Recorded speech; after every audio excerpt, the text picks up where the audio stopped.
23rd to order. I'd like to ask if anybody besides LCAT is recording this meeting. Shirley Tancredi for the minutes. Okay, thank you.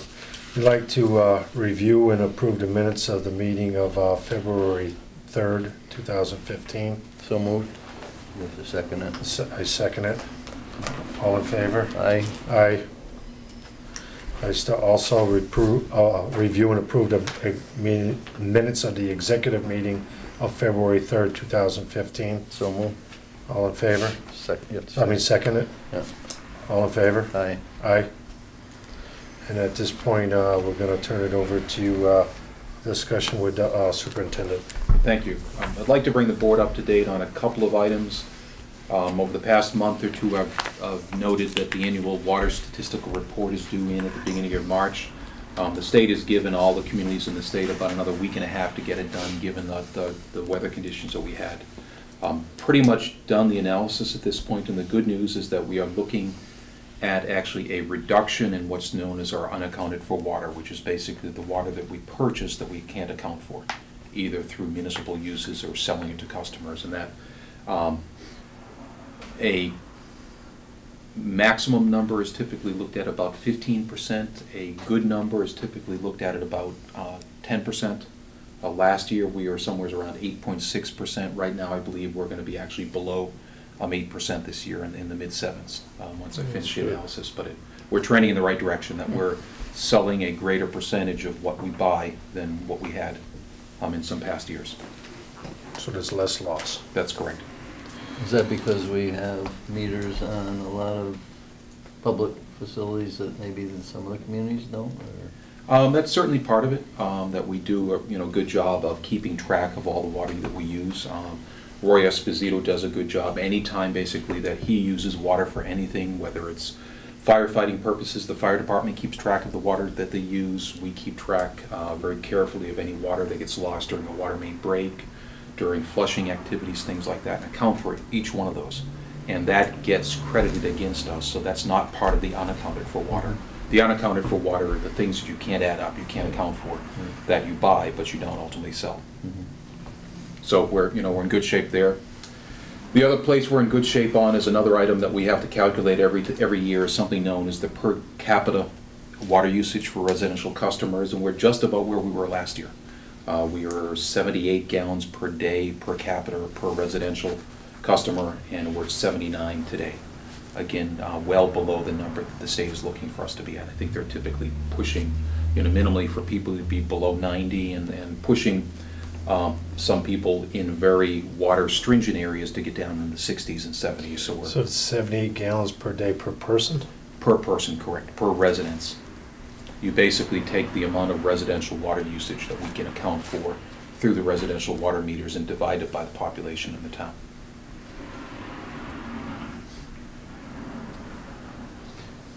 One item I did want to discuss with the board, and I've kept the board up to date on this over the past couple of months, which is the Altus Solar project. As we've talked about in the past, the project is more than well underway. The on-site construction is essentially complete at this point. And the agreement that we had with Altus Solar gave the town the ability to walk away from the agreement if the project was not completed by the end of February, which is one of the main reasons that we signed up with Altus, because we were pretty certain that they were intent to move quickly. I've driven by and seen it. It Right. looks pretty complete. Right. So they're in very good shape. As they've told us in the past, their only holdup right now remains the off-site connections that primarily Verizon is responsible for. They have to install the utility poles, and then National Grid has to install the wires to take the power off of the solar facility. Altus has received approval from the state to continue their allocation of metering credits, so there's no chance of those credits going away or being used by somebody else. The state has essentially approved their project within an indefinite deadline. They have come to the town and asked us to extend the February 28th date out, given that, again, as we had heard over the past couple of months, the off-site utilities were not going to be done by February 28th. We went back and forth on this a couple of times, and what ultimately they were willing to present to the town is to extend that February, or a request to extend that date essentially from March 1st to July 1st, to the beginning of our fiscal year, which is really the critical timeline that we would like to make certain that that system is up and running. I agree. So if the board is in agreement, I'd recommend that Mr. Wilson sign the extension of our current contract with Altus Solar. Okay, so I would make a motion that we extend the contract with Altus Solar to July 1st, 2015. I second the motion. All in favor? Aye. Aye. Okay, the next item I wanted to do was give the board an update on our snow and ice expenditures this year. As everybody knows, It's been snowing? it's been snowing a lot lately. Particularly, we had a very good year through the third week in January. We had, one storm in Thanksgiving. We essentially had no snow or very little snow in December, and not a lot of snow in early January. But once we got to the third week in January, it started snowing, and it hasn't really stopped since that time. What that means is that we are essentially in the same place as we were last year, this time of year, in terms of snow budget. Right now, I estimate that using our internal budget tracking system, we've expended somewhere in the range of $325,000, which is very close to where we were last year at this time of year, which actually, in my mind, is encouraging, given that we've seen a significant increase in the cost of salt this year. The fact that we're still close on to where we track, were yeah. previously, that we're actually doing better than last year from a manpower and quantity of salt. But as we know, typically every year we will exceed our salt, snow, and ice budget, and the town makes the decision to budget in that manner. If the season starts to wind down, I would expect that we could be below where we were last year. If the season keeps going and we have winter that continues into March or beyond, we could end up being above where we were last year.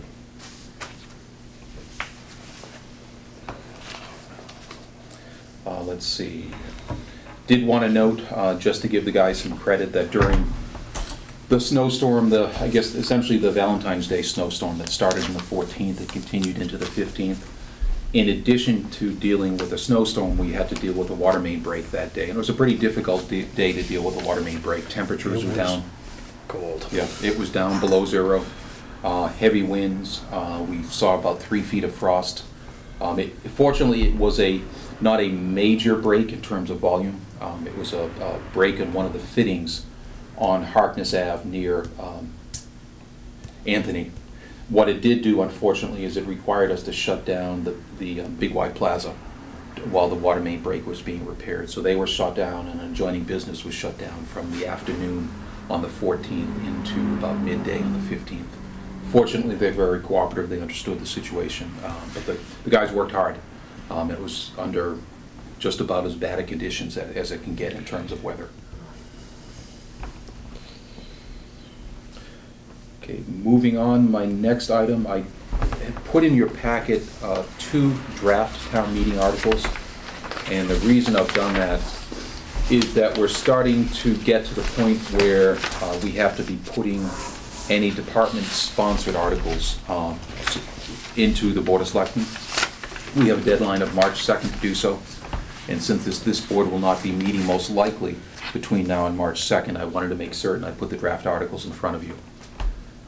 The first draft article pertains to Chapter 90 funding, which Dan will talk about a little bit more later tonight, but it's basically the annual town meeting article where we vote to appropriate funds which we ultimately receive from the state for the purpose of road reconstruction.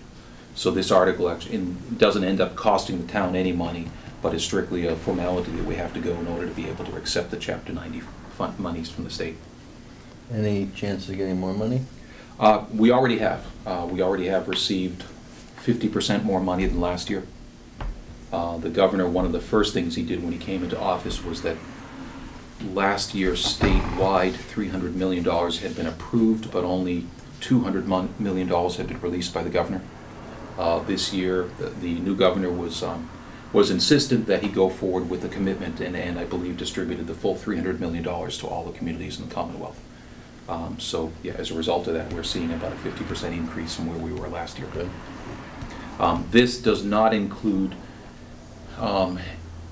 the new road miles that we've submitted to Mass DEP that will likely take effect next year.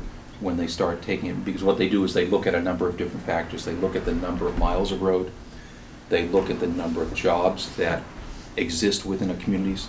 So communities that are bedroom communities and don't have many employers in the community receive less funds than communities that have more employers and generate more jobs in town. And there's a third factor.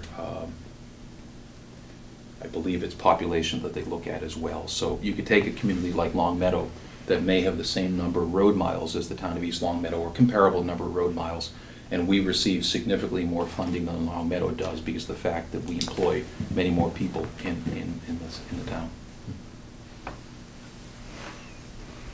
The second article that I've drafted is really a placeholder.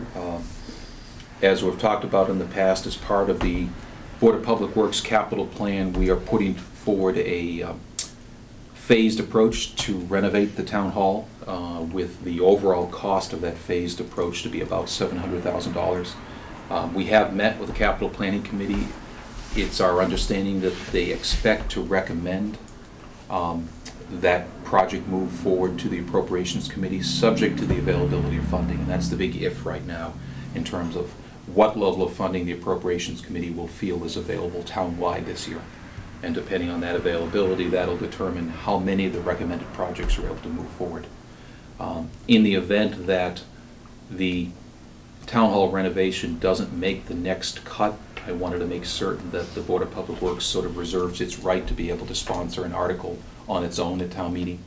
So the intent would be to see what comes out of the appropriations committee meeting, and then a later date to make a decision whether or not the Board of Public Works moves forward with a town hall renovation article. That seems fair. You agree, Dan? Mhm. So if the wording of the articles look fine to you, as I said, the Chapter 90 article is the same as every year with a different number this Right. year. Yep. I agree with it. You? Yep. Looks good. Yep. And what I would do is I would then submit these to Nick Bro before the 2nd of March, let him know that, you know, we may end up modifying the town hall renovation article, but we want to make certain we get it in there as a placeholder. And we can always withdraw if we have to. That's correct. Yep. It's on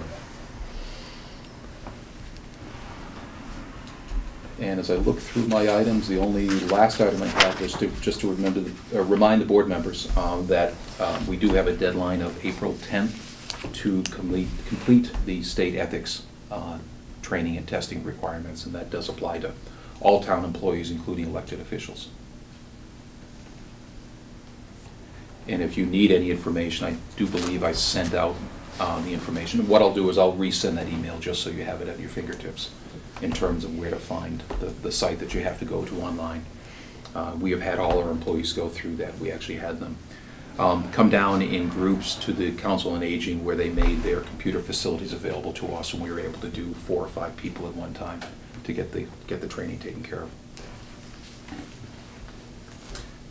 And that wraps up my presentation. On your, Sorry. on the agenda, you talked about street acceptance. Do you want to comment Good on point, that? yes. That was a placeholder. At this point, we have not received, nor I believe has planning received any requests to put any street acceptance articles on that annual town meeting agenda. So if those don't come in between now and March 2nd, I would not expect there to be any streets that are proposed for acceptance that the board has to weigh in on between now and then. Okay. So at this point, we'll be looking for Bruce's report. I got a couple of items for the board this evening. Some of my new responsibilities is our underground storage tanks. I've been kind of in the loop as far as all the school buildings, but one of the new items I'm responsible for is the tanks here at the service building, especially, well, the consumptive use tanks. So DP has come up with some new regulations in the last couple of years. One of them is our stage 2 vapor recovery system. We did decommission that on December 18th of this year, so we are in full compliance with the DEP regarding that, and letters and the compliance forms has been sent into DEP. The second item has been third-party inspections as required, I believe, every 3 years.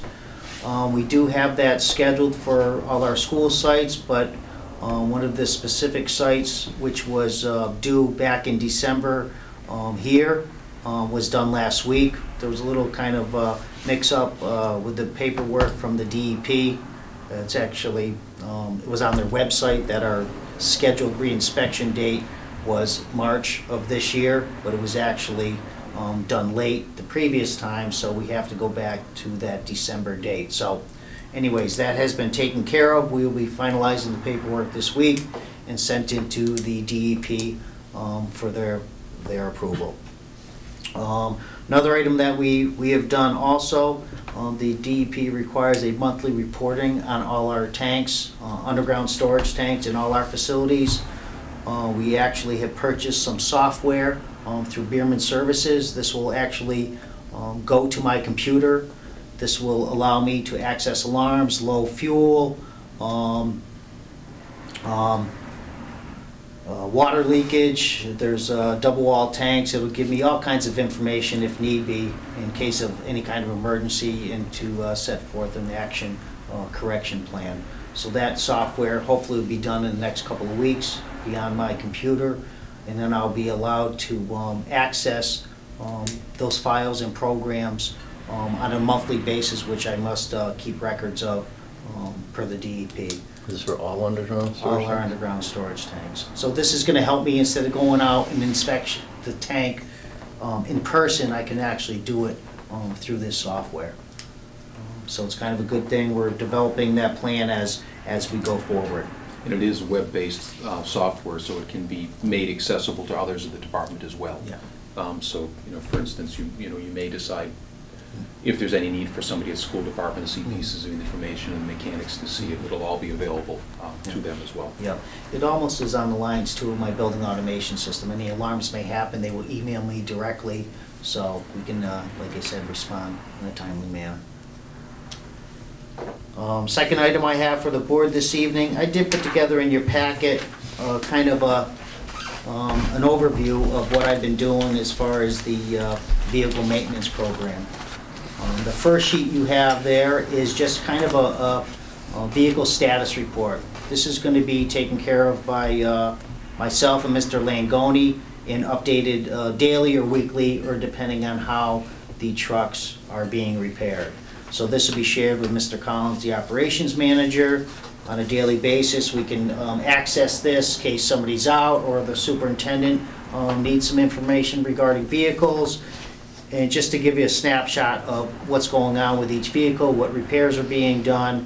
Obviously, if they're not a big repair, if it's only going to be a day or two to repair that vehicle, we don't have to take it offline. It doesn't need to really get on this list, but kind of a rough inventory of what we have and what the status of each piece of equipment is. Second item I have in your packet, the second actually two sheets, is our daily vehicle inspection reports for vehicles and heavy equipment. This is the paper or sheet that our each employee here at the service building fill out before they, or when they get into a vehicle, and any equipment operators that go out, hop in a piece of equipment. This is required for them to do on a daily basis. It's then submitted to the garage foreman on a weekly basis. At the end of the week, Mark reviews these. Obviously, if there's any dire need or emergency, it is that vehicle is then taken out of service and then put onto that other sheet. And if not, a work order is generated for those repairs. The fourth sheet, or I believe your fourth sheet in your packet, is kind of a schedule that we put together, Mr. Langoni did for our vehicle PM inspections. This kind of goes along with our maintenance program within the Impulse maintenance software. This is kind of just a snapshot of what we've scheduled for preventive maintenance, oil changes, so on and so forth, and inspection stickers throughout the calendar year. This is actually put up in the foreman's room and in the operations manager room, so he can plan those services accordingly.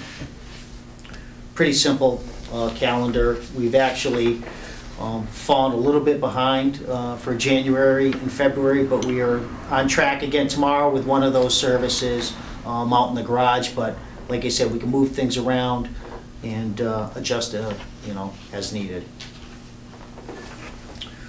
The fifth item in your packet is kind of a spreadsheet which I put together with a little help from a local establishment here in East Long Meadow. This is for the preventative maintenance program for all our heavy equipment. As you can see, it's based on an hourly basis, and each item under there is done per an hourly basis, along with, like I said, our impulse system. So once that piece of equipment, a PM work order is generated, the mechanics then take this sheet along with that and perform those duties based on the amount of hours per that piece of equipment. Like I said, I've been putting this together, all these spreadsheets you'll be seeing for the duration here. It's kind of just a placeholder. We may be, adding to these, taking things away based on the mechanics and the garage foreman's review. I have not reviewed these with them yet. These are based on hours and not Based on hours. Not miles. Exactly, for the equipment. And then, like you said, I briefly showed Mr. Langoni these today. He says some have hours, some have mileage, so we need to look at that. Okay. The next item you have, this maintenance items are for your F-150s, E-250s, and F-250 gasoline engines. All these spreadsheets are based on the Ford manufacturer and based off their website. And this service is based on extensive idling and or low driving speeds. So I've taken their recommendations, put them in a spreadsheet, and then on the second sheet of each one of these sheets, you actually have the truck numbers which this applies to. So like I said, this is roughly an overview of what the maintenance will look like when we go through and do our scheduled maintenance for these vehicles. Like I said, hopefully this is everything. It may change a little bit. We're going to move forward, and once we get into it, take a look and massage a little bit. And just so you know too, the first page of each one of these scheduled maintenance is up to 100,000 miles. Then on your second sheet, it goes from 105,000 miles to 165,000 miles. So the explanation of those PMs actually goes on to the second page, and so on and so forth. Any questions? It's a It little. looks like you pretty much got everything covered. Yeah, I hope so. I'm sure it may change a little bit, but, so not to get into going a little crazy here, so the next items you have is for your F-350 gasoline engines, and there's only 2 trucks that have that qualification. That would be 15 and 76. The next service is for your F-350 diesel engines. And like I said, each one of these, it's a little methodical, but each one of these engines need a different kind of service based on the manufacturer's recommendations. So the F-350 diesel engines, there are 5 trucks that actually belong to that category, and I'm currently working on getting the larger dump trucks, the F-550s, the Internationals, a sheet put together for those, the L8000s. So I'm continuing to work with Ford, looking for the recommendations on how to proceed forward with everything else. I know it's a lot of paperwork at first, but at least we'll have something to go by. We can laminate these sheets, keep them out in the mechanic's room, generate just that work order, and hand them that work order, and they can base their tune-ups or services on these checklists. And obviously it probably won't be everything, but it's a good starting place. Very well done. Thank you. Next item I have for the board this evening is police station fire alarm. That was completed and inspected last week on Thursday, February 19th. The system is online and operational, so that project is completed. Birchland Park Drive-It System, I currently engaged Tim Murphy Architects to help kind of get a scope of work together for that repair job over there. So we're going to be looking, obviously, it's not very good weather to get up there and look at that drive-it system. We did briefly go over some of the problem areas at that facility. It's not the entire facility. I got to say about 40% of it is going to need some pretty serious attention. A lot of it's mainly just some caulking, some expansion joints put in, and everything else. So I'm looking to try to move that along. We're hopeful to meet again. He was supposed to reach out to me again this week and to get over there and try to get the scope of work and kind of narrow it down on what we plan on doing and get this bid out, like I said, sooner than later. Hopefully early April, get it out to bid so we can get started as soon as school gets out. Was that like a stow system? Or Yes, exactly. Was there no type of warranty or? It actually, no. The company, I did follow up, I gotta say, when I first started here around 7 years ago, Right. I did follow up with some warranty issues, and that company is no longer in business. So I actually had the manufacturer drive it, Right. the company that supplied that contractor with the system, and I do have a report from them. They feel that, like I said, some of the system was applied when it was too cold, so it Right. actually froze and didn't adhere to Yep. the underlayment and the mesh that's underneath. So I do got some good recommendations from them on what happened, but obviously we need to address it now before it actually gets A worse in the complete long run. failure, Because right. I've actually, over the past few years, each summer, I've painted some of the non-problematic areas to make sure that that system stays sealed and the water doesn't get in there and create more damage. So that project total is roughly about $218,000. It looks like we'll have enough to do the project, and that budget number is based on Drive-It's number after, like I said, a site visit a few times a couple years ago. And the key on that going forward, to the extent that we can, is to get a manufacturer's warranty as well as a contractor's Yes. warranty, so that, So they- like you do on a roof, for instance, Firestone will warranty, and you've got Firestone on the hook as well. I did a job with some stow, and when it was completed, stow came out and they Yeah. gave a manufacturer's warranty, which was, I don't know, 20 or 25 years. Right. But, you know, they made periodic inspections of the project. Yeah, that, I don't. That did not happen. That did not happen, no. Yeah. All right, So that's all I have for you this evening. thank you very much. And we move on over to Dan. All right, I'm just gonna give you just a couple. One of each of a little bigger version. They're in your packet, but I figured I'd give you something a little larger. Something I can see? Yes. You're way too good to me, Dan. So as we talked about last time, Yeah. we're preparing the draft road plan for this coming year. And I'll get you in there, there's a map and a table which shows both. On the map itself, the blue is what we're thinking about for this year, and then the pink are the ones that we're going to defer for future work. Let's see. On the table, you can see, if you look at the top part shows 2015 road projects, and as you go down, most of them are shown as mill and overlay. There are a few sections, one on Porter and another placeholder on Westwood for possible reclaim, but we'd have to dig out and fix in specific areas.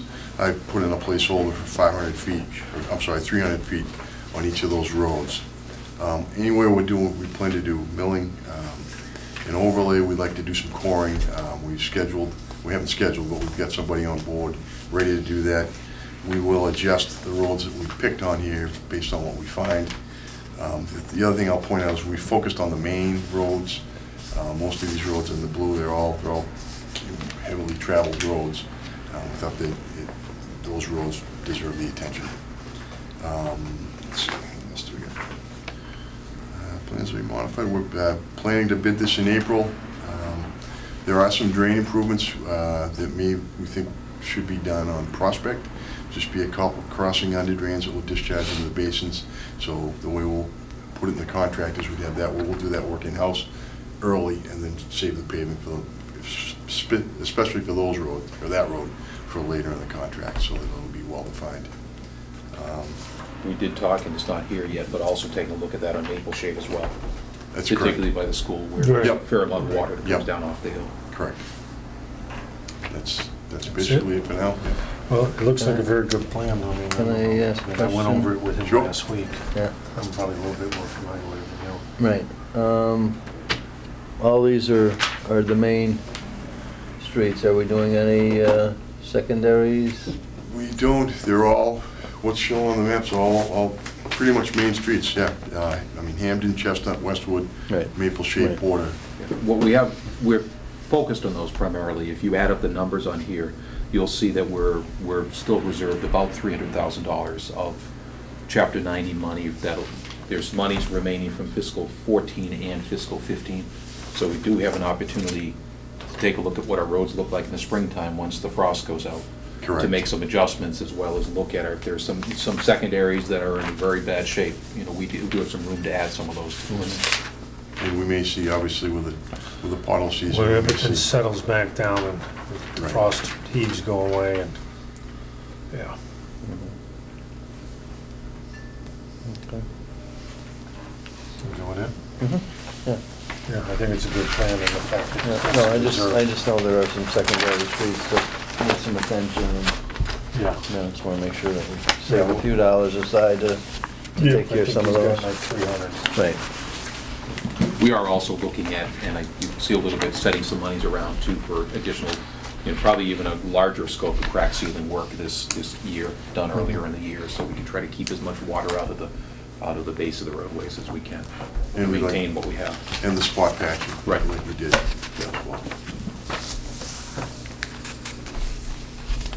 I think at this point, that's all we had on the agenda. We're hoping that the gentlemen that are, ladies and gentlemen that are going to be here to be talking about town sidewalks will be able to get here at about 5:45 and get started then.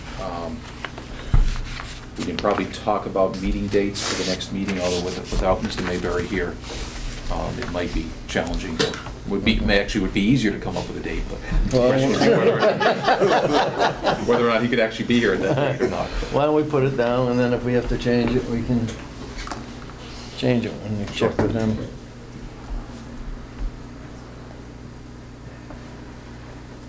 You wanna shoot for like the 9th, Dan? Monday or Tuesday? It's a Monday. Okay. Good evening. Yep, works for me. All right, we're gonna shoot for Monday the 9th. Tentatively. I will be on vacation that week. Oh, Really? okay. Anyone good? Yeah, hopefully. All right. But I will be back the following week if So you wanna go to the 16th? that would work. I think I am not available. I'll be in Boston. 17th? Yep. St. Patrick's Day? Yep. No.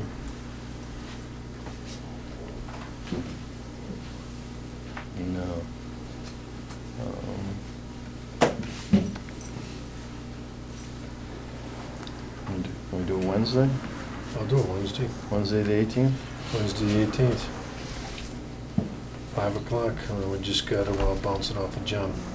Got union negotiations. We do that day. We typically set aside 2 hours for that, so we might be coming right from a union meeting to this meeting, but, So John should be around. yeah, All right, so then John will be around. So it's 3:18. correct. 3:18. 5 o'clock. 5 o'clock. Agreed, Danny? Yep. Yep. You know, what we could do is, if you wanted to,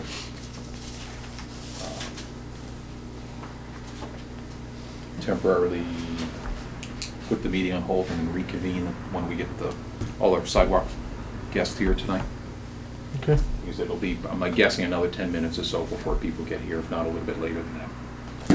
So we could adjourn the meeting temporarily. Okay. A motion to temporarily adjourn the meeting, waiting for other participants. So moved. Second? Second. All in favor? Aye. I'd like to reconvene a meeting of February 23rd, 2015. I'd like to also ask if anybody beside LCAT is recording this meeting. Shirley Tancredi, 4 minutes. Okay. And this is to open up discussion regarding sidewalks. The potential change in the planning board requirements to waive sidewalk requirements in some subdivisions in lieu of contribution to sidewalk funds. The first question that we are going to ask is safety impacts, and at this point we were going to ask Officer Stroman what his thoughts may be. Judging by when I'm looking here at the map, it looks as though that the town's kind of basically looking toward the future, toward putting sidewalks at the orange lines. Is that what I'm getting in this? Well, I think the yellow one is good. Yeah, You got some more sleeves. Okay. yeah, the yellow lines are the existing sidewalks, the orange are proposed, and some background, and, certainly feel free to jump in, as I think this Okay. came out of a planning effort. Yeah, I'll take over for just for a second, if you don't mind. I'm probably the senior guy who was on the sidewalk committee for many, many years when it was proposed, and we basically sat down with a joint effort with the police department, with the school department, with the planning board, and the DPW, just to see what the needs were for sidewalks. We went many years without having sidewalks, and we felt that we should have a master plan, which we developed. And in the last several years, Connie, correct me if I'm wrong, probably close to 10 years, we've been awarded $75,000 a year towards improving and installing sidewalks. We always have referred to our master plan to see what we felt would be the most logical place to put it. And in a joint meeting with the other departments, approved it. We've taken the $75,000, and in most cases, $75,000 does not go enough towards any one single project. So what we've done is taken that $75,000 per year and put it aside until we've got a more significant number. Usually it takes $150,000 to $200,000. So it's after 2 or 3 years, we take the money and then start doing the particular project that we get approved at town meeting. I think the reason for this meeting is basically there's been some question from the capital planning committee to see if there's any way we can use other funds to contribute to the sidewalk fund. And basically the discussion has come up whether we want to have new subdivisions. Currently they're required to install sidewalks, and some of these are dead-end cul-de-sac streets where they lead out to a main street that does not have sidewalks, so you're putting in a sidewalk that goes nowhere. And we feel that the negative safety impact, we'd like to see, well, not we, but there's discussion that going forward, maybe allow future subdivisions to, instead of putting in sidewalks that, again, go nowhere, to maybe take that money in lieu of putting it in front of the houses and use it to go into this a sidewalk fund that we would establish, this same sidewalk fund, and use that money to reduce what the town contributes every year. I think that's where we started going with this. So we've decided to convene this meeting with, currently, just for the townspeople watching us on LCAT, we've got a representative from the safety officer from the police department, we've got members of the planning board here, and we've got a member from the capital planning. So we're here to just discuss that and to see what the thoughts are, because we do have an upcoming town meeting, and if that we want to start it at that particular point in time, it's an annual town meeting. This would be a good point to start it and see if we can do it. Start the conversation. Maybe it doesn't go that far this year, but at least some members of the capital planning would like us to at least investigate it. So here we are, and that's sort of a little bit of a history. I don't think we're really talking any particular streets right now for the next project. I think we're looking at more of the thought whether this is a practice that we want to adapt going forward. So planning those, developers will know coming in that this is an option that we're looking for.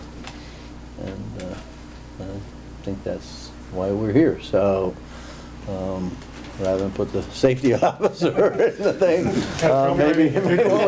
It's number one on the list, you know, so we gotta start somewhere. Yeah. Do you Now, is see this- any is this- negative impact?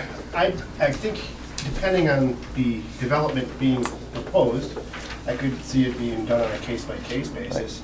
You know, we've cited a couple examples of these sidewalks going to nowhere, which I think, you know, in retrospect, that monies would have been spent better developing your sidewalk plan. But then again, there could be a development coming down where it's more of a cut-through, you know, like maybe, you know, take 2 streets, Elm Street to Prospect Street or something like that, Right. you know, whatever, Elm Street to, all right, Maple Shade. Right. And where there will be a potential for more traffic in that development, so you may want to have sidewalks there instead of taking those funds and putting them into the general fund. So, I mean, that's as a safety officer, that would be, my concern would be on the sidewalk, like Favorite Lane and these other cul-de-sac developments, where the traffic is going to be from the neighborhood most likely, or, you know, very small, then, yeah, certainly those funds, I think, could be reallocated to this general fund for the sidewalks. Right. And then again, you had a development where it was more of a cut-through street, you know, like Savoy or Melwood, or all these streets that cut through to other major roads. Other majors. Then you may want to implement putting sidewalks there, especially some by the schools, because, you know, Melwood, down by the high school, it's a lot of traffic there in the morning, as it is right now with the, you know, the traffic patterns. A lot of cars are being replaced and kids riding the buses now, so a lot of parents drop off their kids. So anything around the schools like this is obviously a priority. But then again, you know, a cul-de-sac somewhere off in the end of town, where probably it wouldn't be so needed.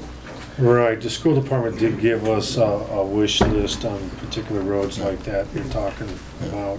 And that's what we've concentrated on. All these past. projects have basically been looking at main roads that connect the schools for the Right. students just to be And able to. this is the proposed ones here, these orange ones? Right, but I don't think we're talking about any particular ones right No, now. That's our understand project. We're that. talking about, you know, the concept This is of. more the master plan. Right, no, I understand that, I was just, But I'm wondering, that's- yes. the yellow's already there, and Yeah. these are the ones that are future down the road, and these are the ones you're hoping to fund Right. eventually by changing the rules from the developments in certain areas, the cul-de-sacs, to putting in more money into that 75,000, Right. making it higher Right. to Yeah, get these. it's just to try and save the town from having to contribute Oh, yeah, money I into understand. we're still looking for the same amount of money, $75,000 a year. Right.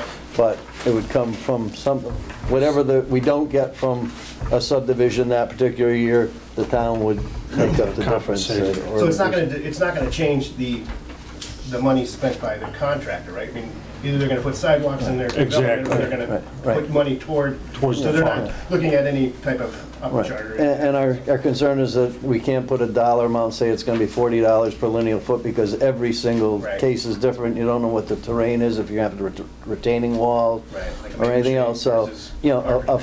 price would have to come up with, probably in conjunction with the developer and the DPW, to come up with what we estimate what the cost would be, and that would be the money.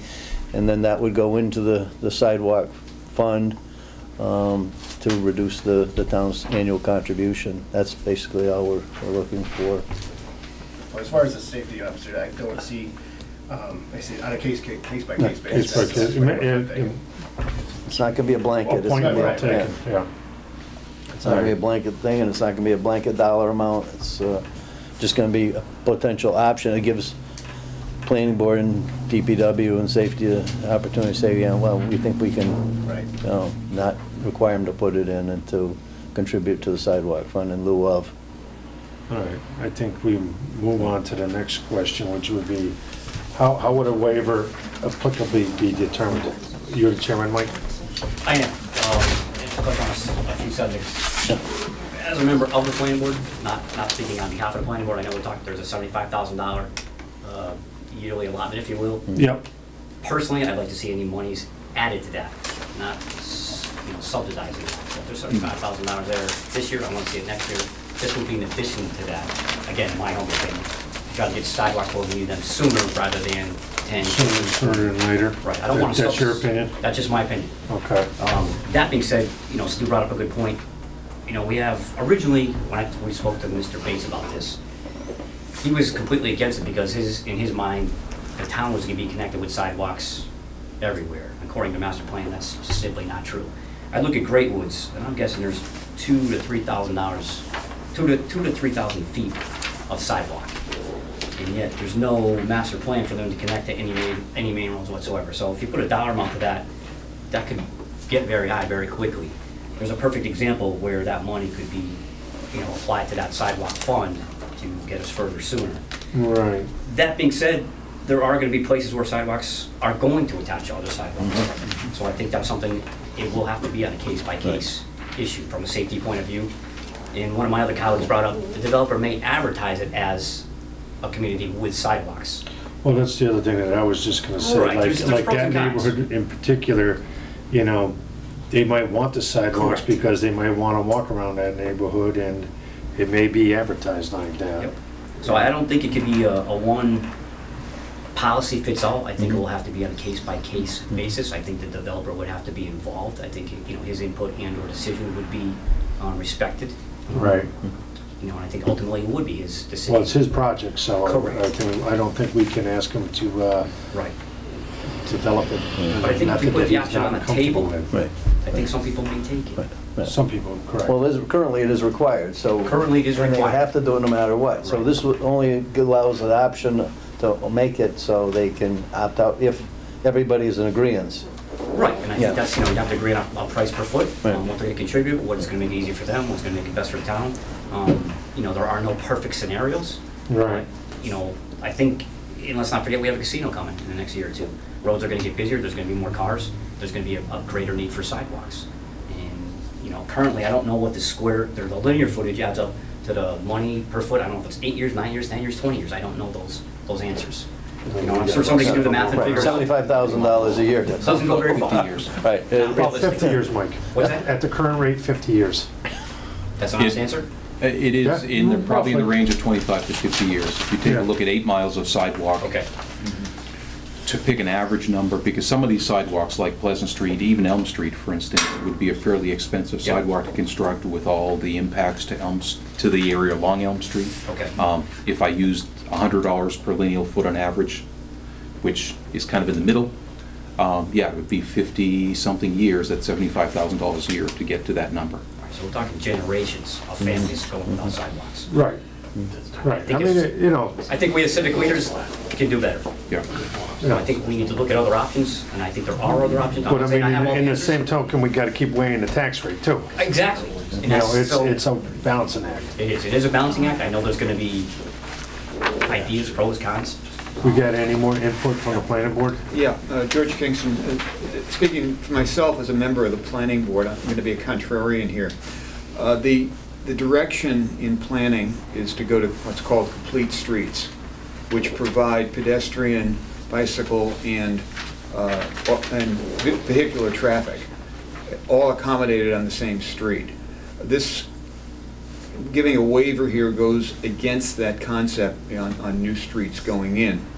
That's one point. The second point is that the cheapest time to put in a sidewalk is when you're doing the development. There's no doubt in my mind. You've got the earth moving equipment there, you're not cutting down trees because you've already cut them down if there are any there. It's the right time to do it. Thirdly, having sidewalks, and I've observed this with the sidewalks you've put in, when they go in, people start walking. Good example is Porter Road. Okay, people not this weather, but in the spring and the summer, you see a lot of people out there just walking up and down for exercise. And the whole idea is to get people out of their cars and onto their feet, both for health purposes and to cut down vehicular miles, which is one of the goals of the state in terms of environmental issues, is to cut down vehicular miles, because that contributes to pollution and carbon and all that other stuff, okay, as well as putting more strain on the roads. So getting the sidewalks in at the start and eventually having them connect up, I'm more in favor of doing that, because a developer is probably going to come in and try to lowball us on what he thinks it's going to cost. Well, And, we are more than capable of coming up with a fair number of what it's gonna cost for him to put sidewalks in his subdivision. I can see in rare cases where you've got like a 6-lot subdivision or a 12-lot subdivision, but a lot of these where you've got a big cul-de-sac, whether it's Canterbury Circle, okay, or Great Woods, you've got a lot of area there, linear, where people can walk around, okay, to see their neighbors or just to get some exercise. And if they're on the sidewalk, they're that much safer.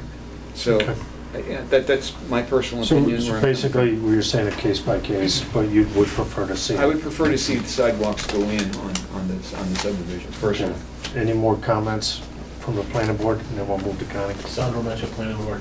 I'm in agreement with George on that, that if you start a development, finish it. Get it all done, get it squared away. It's the cheapest time, and it's the easiest time. We're putting a lot of sidewalks in. I mean, you guys are doing some sidewalks now, and it's difficult. Police, there's a lot of police money involved. There's a lot of everything involved. And we're not getting as far as I think we should get. Money-wise, I mean, it is a costly expense. However, like I said again, I really believe that some of these developments that are on these routes that are in the proposed sidewalk areas, Right. there's a lot of developments that are gonna go in on those areas.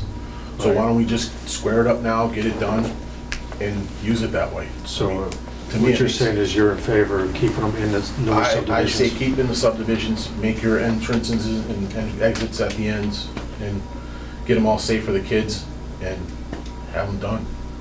Okay. Ralph, do you have any input? Of course. I know Favorite Lane was brought up.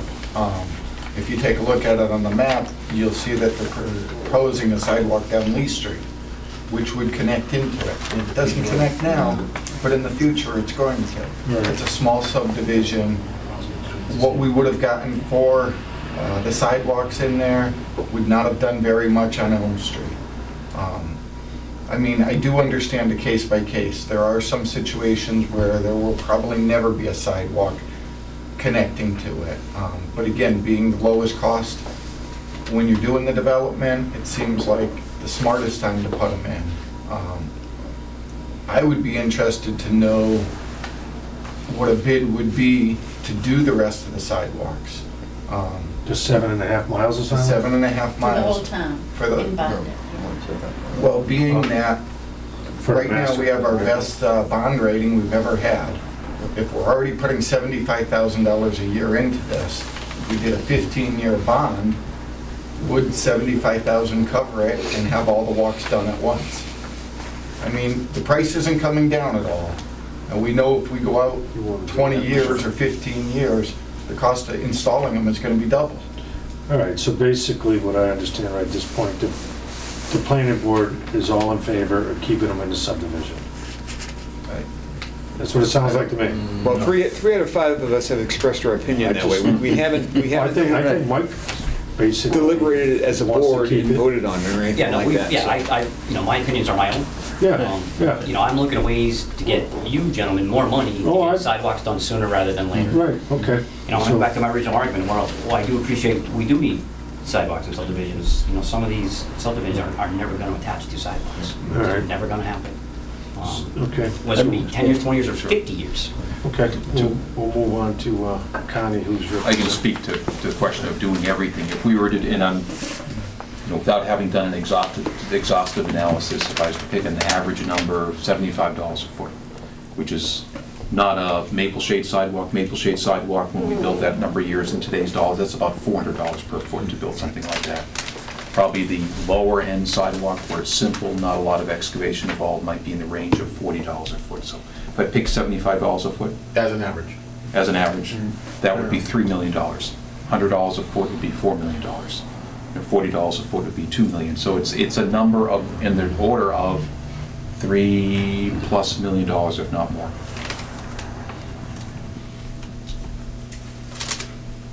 Interesting. I think, and I'm speaking as an individual, not as a capital planning committee. The reason why I originally requested that we start looking at this issue is that the $75,000 that we generate annually or asked by the town to put in is not really a figure that was voted on at town meeting. It was developed by the planning board. In 1993, the first issue on sidewalks and development came in Porter Woods with Don Smith's.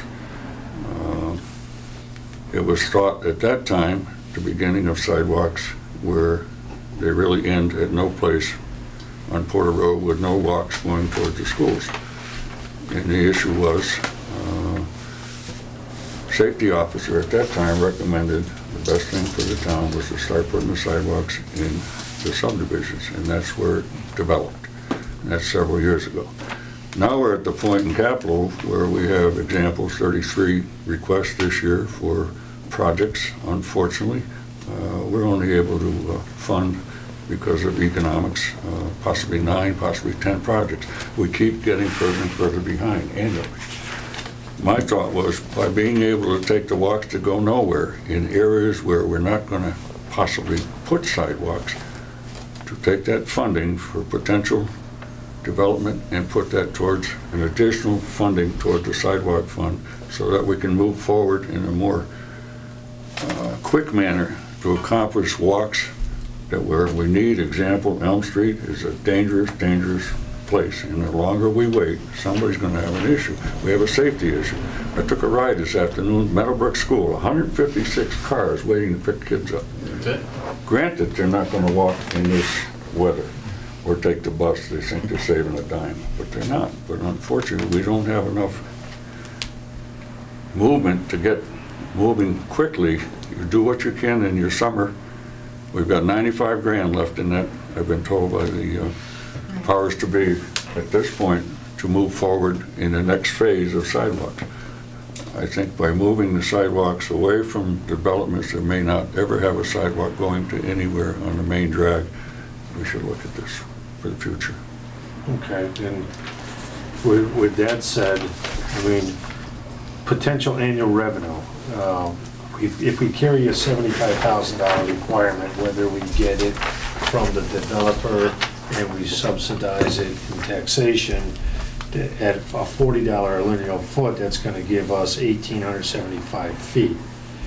Pondview and Wisteria Lane subdivisions equal 1,600 feet, and those two subdivisions, both those subdivisions are what, 3 years old, and there's none in the horizon.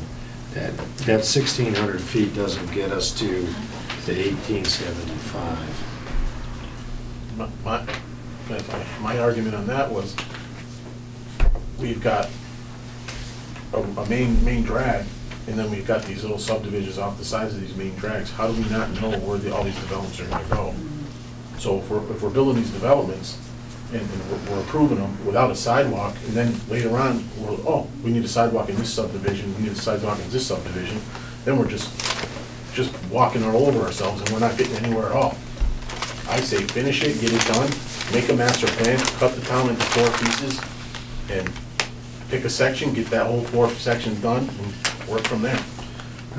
Concentrate with your 75 grand in one spot. Yeah, and if the subdivisions, after the town takes the roadways, if you determine that it's required or necessary for the kids that are in school in these subdivisions, it's gonna be up to the town to put those sidewalks in if they haven't been put in. No, I understand. Pondview is on I'm its just way taking to- input at this Yeah, point. the Pondview's on its way to being built. It will connect to Orchard. Now, Right. does Orchard connect to Parker? There's no Well, sidewalks on Parker, but. it's in the plan, and I think there's a section in there that is missing. I'm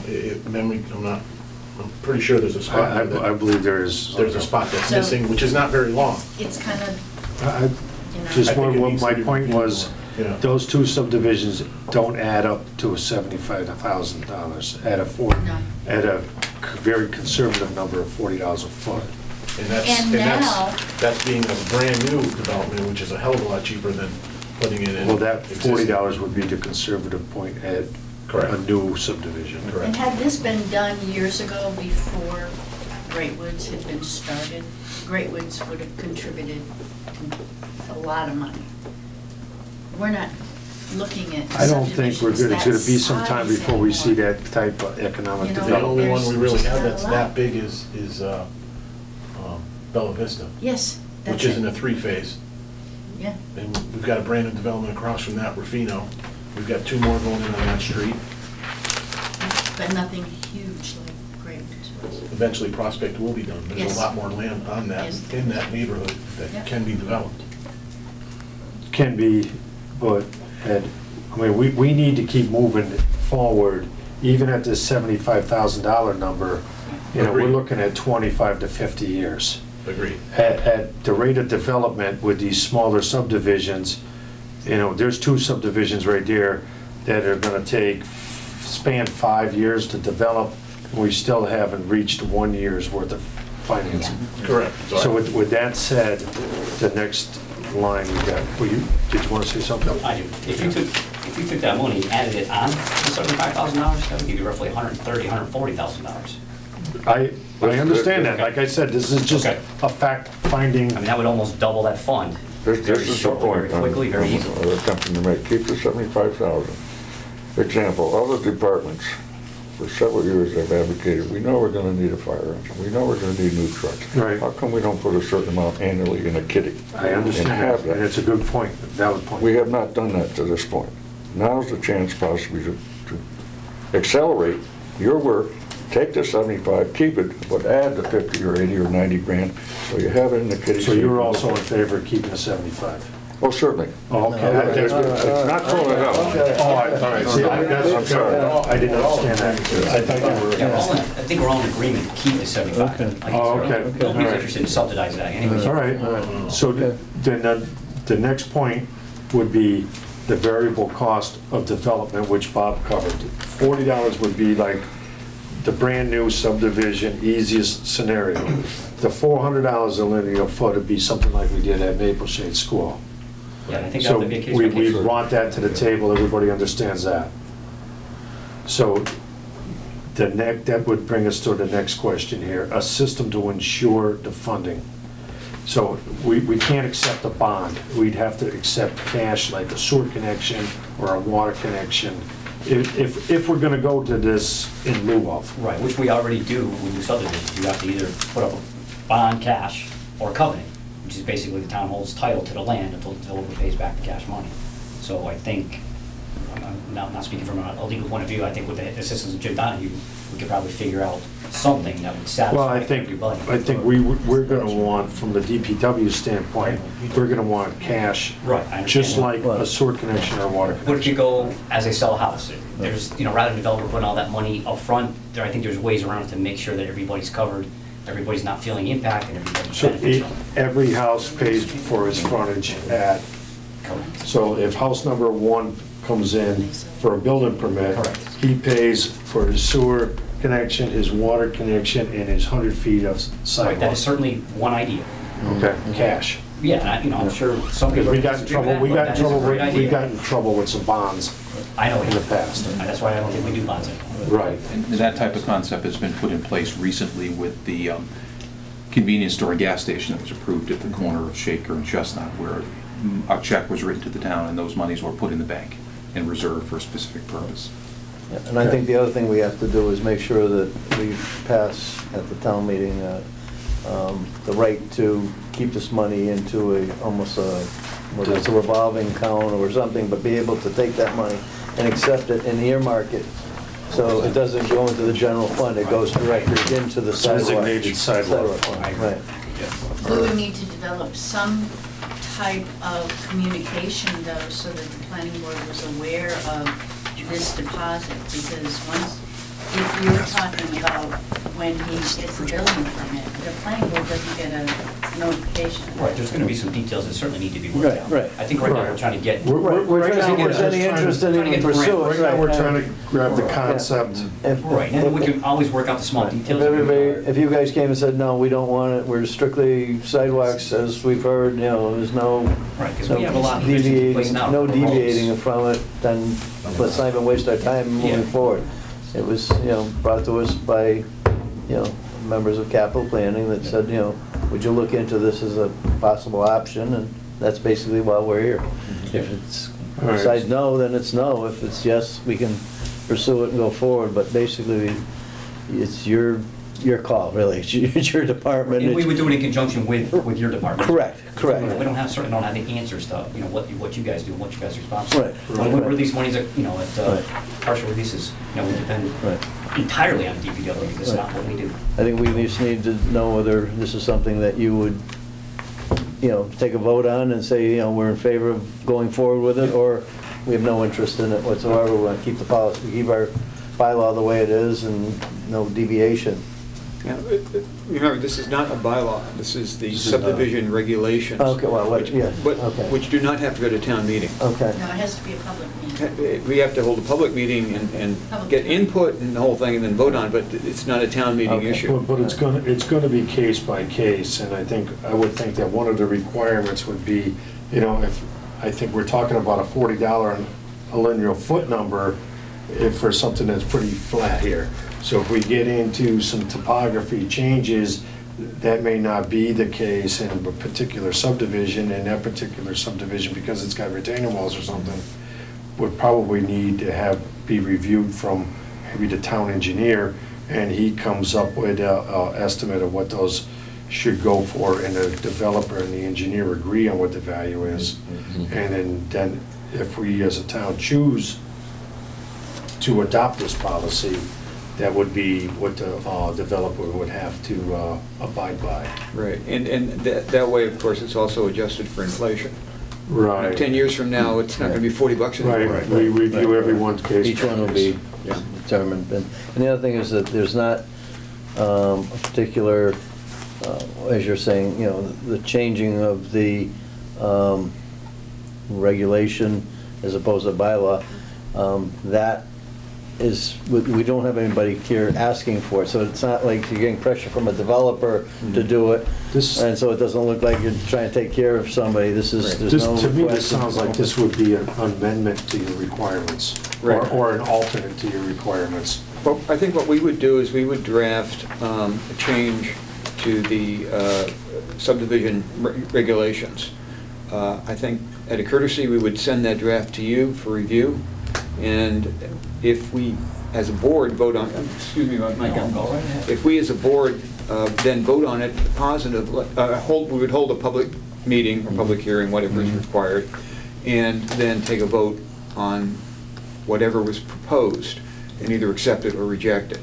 Okay, and then if we do accept it, we or you would have to go forward and with the town accountant and go to town meeting to set up a revolving fund, just like we do for all the other revolving funds in the town.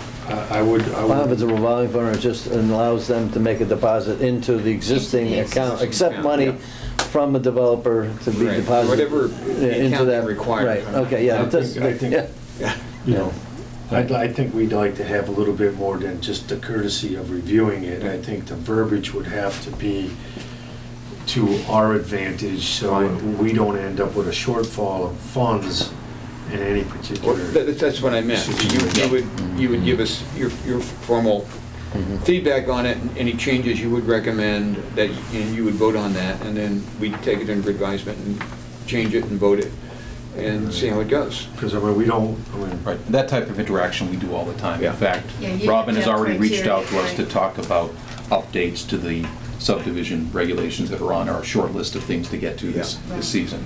Okay. But to keep it from going in the general fund, it's gotta go into an escrow account. Exactly. Specifically. Exactly. It's That they can't earmarked touch. That's correct. sidewalks, and it doesn't come out of that until we put the sidewalks in. I think we're all in agreement of that. So, moving forward, up and coming priorities, Bob's got us, school department input, and the school department emailed us a list of what their input was, and I don't have it in front of me. I do have it here, and I think Rob may have shared it with all the planning board members at this point. Pretty much where you would think around the schools.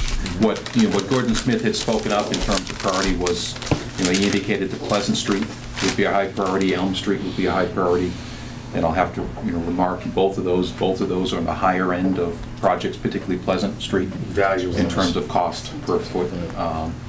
And we looked at that as a possible project before, and basically we decided that it made more sense doing the Maple Shade. There is a connector road between, back road between the two schools, and if you look at it and look where the population is coming from down Porter, it made more sense to connect Maple Shade, even though they both were going to be expensive because of the terrain there, but the amount of people that you would connect from that one piece of Pleasant Street, I don't think you'll ever see a sidewalk there because it didn't connect. You can either go down and connect onto, well, a section going to the school where they can come in through Hayward Hill. Hayward Hill, connect it to Hayward Hill and go that way. Plus, we're all older on Pleasant Street, so you don't have kids. Yeah, when you look at it, that would probably, it's on the list, but I don't think it was going to be the high priority. Elm Street was You'll one get because currently. Connie. You're right. Quick question on the school department. I'm not familiar with their transportation policies. When they have buses going to pick up the kids, I know there are some streets that do not go down. Correct. Okay, and on the short subdivisions, do they actually go down those streets, or do they collect the kids at the main road? Collect them, so, depending on the route. Because if they're collecting them on the main road to save money and time, then the sidewalks become important, even if there isn't a sidewalk, because the kids still got to get down to the end of the street Right, and to get picked up by the bus. Wisteria Lane, case in point. Yeah, and They we've pick up made at the end of the street. And we've made a pad, before you, Two pads. Stu, when Rick was here. Two pads. Right, for the children to have an opportunity to have a safe place to stand at the end of the subdivisions. Right, yeah. So that they could be picked up there, so that And they're that handicapped point, George, accessible. yes. And they're handicapped accessible, yes. So I think we as a planning board will probably have to ask the school department for their criteria for what streets they go down and which ones they don't. They may have to do the length of the street or whatever. I think if you could look at their criteria, or maybe Stu could review that, and I think we'd come forward with some verbiage. I can certainly do that. Yeah, that would be great. Because that would give us guidelines to know where it's important to have the sidewalks and where they're going to drive down there and pick them up front of the house anyway. If memory serves me right, I believe that kindergarten has to be picked up in front of your house. In front of the house. Doesn't matter where you are, Right. what neighborhood, and dropped off. I know we got at least one road, Hillside I believe it is, that doesn't have a cul-de-sac at the end. Exactly. And you can't turn around down there. And they're not allowed to back up, Yeah. school buses. So they're gonna walk down Hillside, Yeah. because you're never gonna have a cul-de-sac. Right. So I mean, again, it goes back to case by case. There's a few subdivisions that years and years ago were allowed to have a Right, but I mean, dead Hills- end, right. and the planning board doesn't allow that Right, that's anymore. not gonna happen, that's not gonna happen anymore. Right. So I think we Yeah. pretty much, everybody's got an idea, everybody's pretty close to agreement, I think, on what we'd like to see. So I think if you guys want to start drafting some verbiage and get your input from Stu and the school department, and then And your criteria. I think our biggest concern is making certain that an appropriate amount of money is received from the developer. And I think we'd have to review that. I think that's where we would have to review the value case by case. Because if one development is gonna have an average cost of $100 per foot, there's no way we should be discounting it at $40 a linear foot. We should take the true value of that subdivision, and if we're gonna take it. Just like Wisteria, Sandra just. Right, like Wisteria was rather Flat. simple, flat, that would be a $40 one. But I can't think of one off the top of my head If you do the that numbers. may have been check more them out, complicated with it's way- retaining walls. Or something like, we talked about Woodbridge. Right. If you were to build a sidewalk along Woodbridge and have to go Yeah. across a bridge and Oh, yeah. across a stream, the Right. cost per foot would be quite a bit higher. Yeah. Right, That's so Bella Vista, Bella Vista.